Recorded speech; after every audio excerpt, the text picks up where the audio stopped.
If you read gaming news, you've probably read something by Patrick Klepek. He's Waypoint's senior reporter and a games journalist with years of experience. His job history reads like a who's who of the most important games outlets of the 2000s. From 1UP, Kotaku and MTVGames, to perhaps his most famous run as part of Giant Bomb, Patrick has been a mainstay in the industry for years. Known for his ability to break the biggest news in games and his knack for telling the small, fascinating stories that you need to know, I recently sat down with Patrick to chat about his career, the full version of which you'll be able to hear on this channel next week. I also wanted to ask him about his thoughts on the state of games journalism and why it seems to be the same people that always break the biggest stories.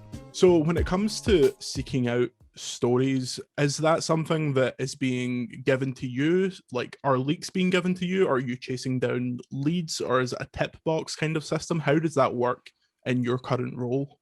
It's kind of everything. On any given morning, I'm chasing down a dozen different things, leads that will lead to nowhere, leads that may lead to something a week, a month, a year from now, having conversations with sources that is just, hey, how you doing? Just maintaining relationships, sharing information with sources so that they will later share information with me. I'm rarely these days sort of assigned, hey, go write this. That happened a little bit more at Kotaku, where they'd be like, hey, we want someone to write a feature about this thing. Can you go put it together? I still had a lot of autonomy, but there was a little more of like, hey, there's this controversy in the Fire Emblem community. Could you go figure out what's going on? These days, I'm kind of doing all of that on my own. I am cursed to have like a second monitor completely dedicated to Twitter, because it is one of a number of resources that I use to try and come up with story ideas. It's the same way I check, Reset Era or Reddit. I'm constantly just like trying to use these different places to get different lenses into what's happening in video games, so that I can try and generate ideas for stories that might be interesting or worth telling. I will say, generally, the last couple of years, I haven't done as much like breaking news sort of things, partially because there's just other people doing it. Like, for example, Jason Schreier's has gotten so good at it. It's like, oh man, what's the point? Like, he's gonna beat me and do it better anyway. And also my life has just changed. I now have two kids. My time is just managed differently. And so what I found is like what I'm best suited at is like a long form, deep dives into interesting topics that are a little more evergreen and don't require me to have to kind of do the daily treadmill. And so, that's why I can, write a piece about like the fan localization process of a game that's been going on for decades, and really explain that process and spend, the better part of 2 weeks, interviewing and writing and trying to crack the best way to explain that to an audience. And so it's kind of a mixture of all of those things. I'm certainly talking to sources still, and that often informs what I'm writing about, but I've actually kind of gotten away from the breaking news stuff just because I don't know, I've kind of ceded that ground to people who are better at it and have leaned into like the part that fits best with my current lifestyle. Why do you think that there seems to be so few people going after that kind of investigative side? Do you think there's just not enough to go around, or are those sources so hard to get now that it's become a bit more of a walled garden? Because as you say, the names that immediately come to mind are Jason Schreier, yourself, and a couple others. Like, it's really not a kind of a wide pool of people that are doing it. Do you think that it's just not as possible anymore, or do you think there's another reason that not many people are doing it? It's just really hard. It's a difficult wall to breach, to have the kind of contacts that are willing to put the trust of their careers in your hands. And I really think that's the long and short of it. It's also just hard to meet people. Like, how do you develop sources? Like, that's, not something that's easily taught. How do you maintain those relationships? And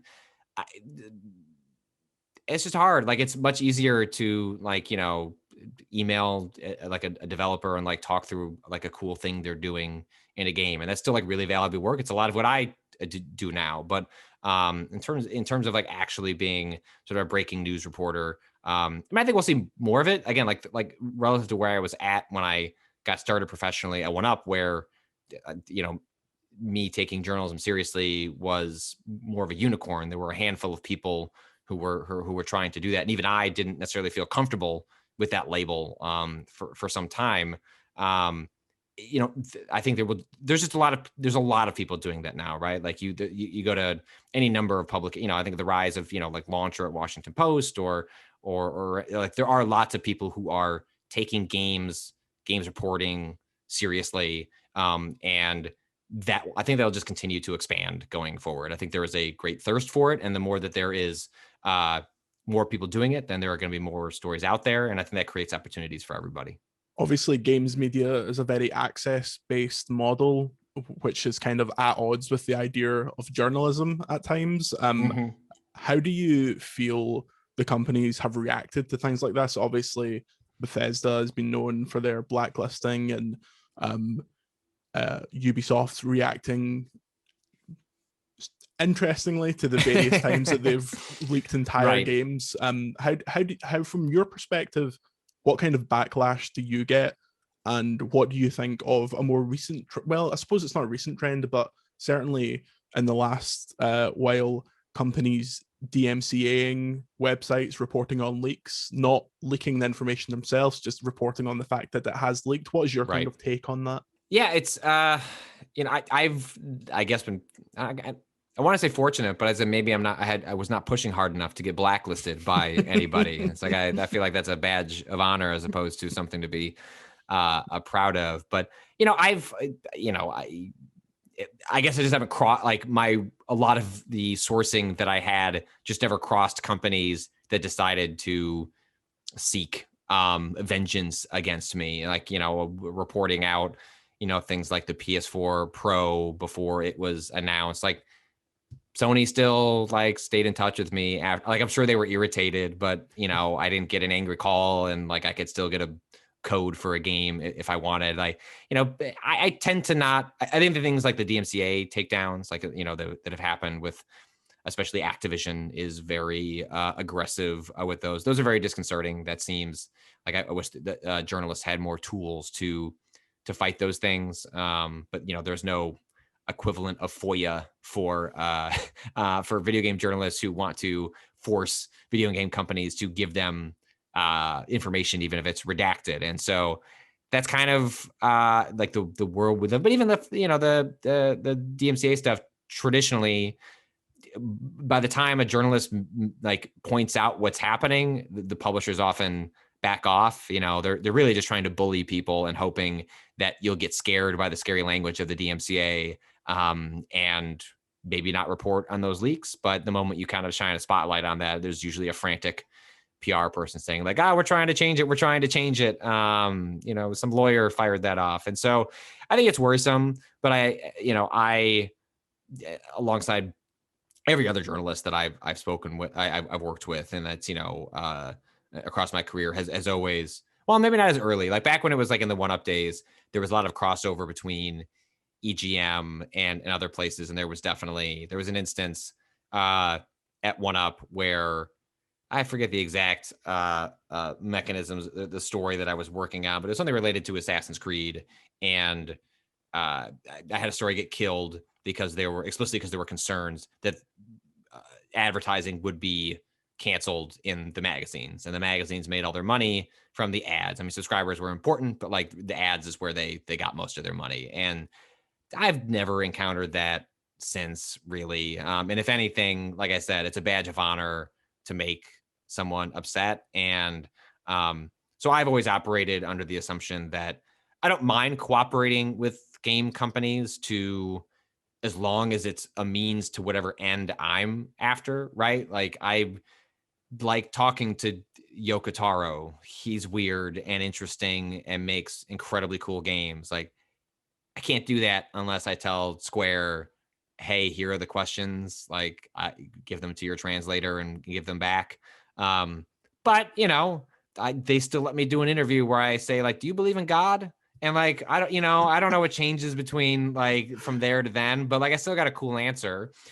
But I think the important thing is just making that one part of your tool set is using that to try and tell interesting stories, understanding that when you play ball with PR companies when you're doing the access game. There are limitations. There is a dimension that you cannot get to as a result of that, because they have they're trying to get something out of you in that process. And so that's what I try and, either stories that I'm pursuing with sources, both on the record, off the record, on background, or, talking to people that are fan, people that are doing localization or fan projects, who are not beholden to PR and marketing agendas in the same way. Like, so I just try to be writing stories that kind of are across a broad spectrum, so that, ones that run into certain limitations because of where they come out of, because they go through a PR filter, that I'm always working on other stories that kind of go around that. And I think that was, one of the big sea changes that certainly was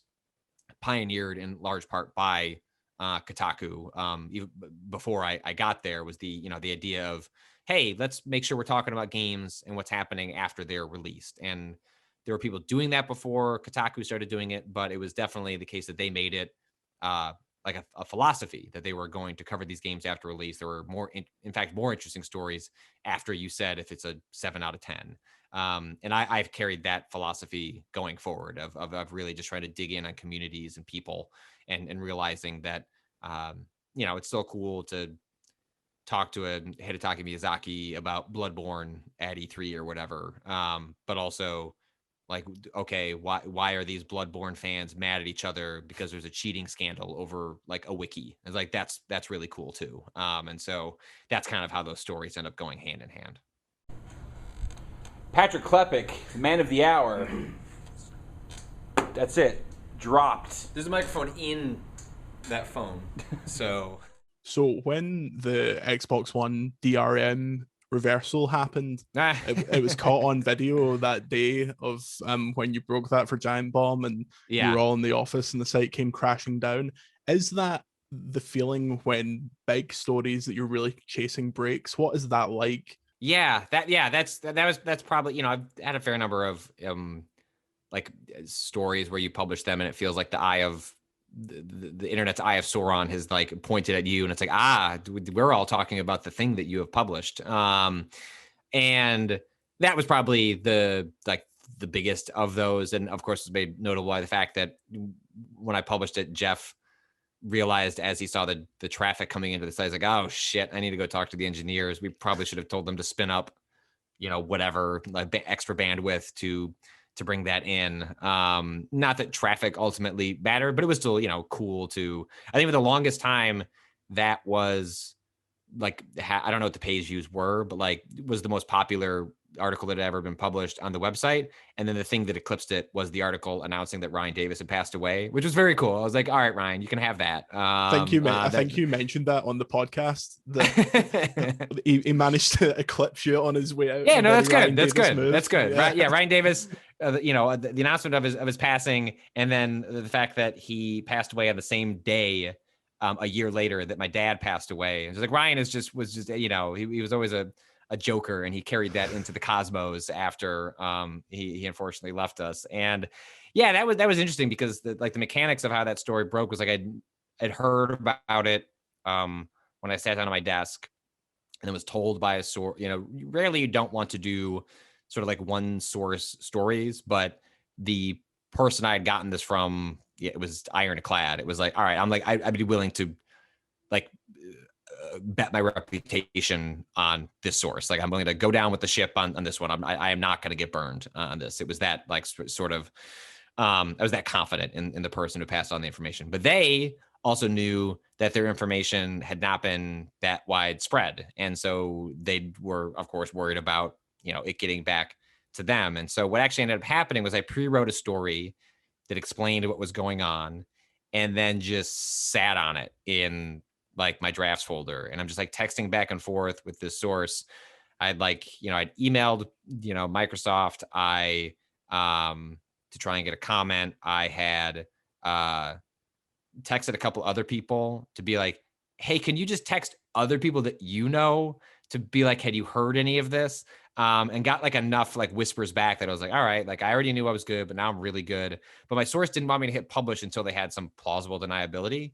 And so like I technically wasn't the first person to publish that story. There was some obscure blog. Maybe they're not obscure anymore. Like I would feel bad off the top of my head. I definitely credited them at some point. That broke it first, and like I saw that, like texted that link to my my source and was like, "Is this your plausible deniability?" And they're like, "Yes." And so I had more information than that story, but they had some of the bones of it, and so I could publish, and then tweeted it. And I remember, texting it to Steven Totillo and be like, "Hey, like here's a big thing if you guys want to write about it." And he was like, "There's only one source. Are you sure?" And I was like, "Yeah, like as a friend and a colleague, I will tell you, I am sure this is accurate." And so, yeah, that was weird. 'Cause I don't think Ryan captured me on video when I hit publish. I think we were like enjoying the internet, like losing its mind, at the time, which was, it was wild. That was certainly a weird moment in time in my career. And eventually got to a point that I felt comfortable publishing it, and then spent like the next hour just feeling sick to my stomach at my desk. Support for Overlode is provided by our incredible patrons. To support us and receive access to perks and exclusives such as Patreon-only video series, check out patreon.com/overload or click the link in the description. Thank you.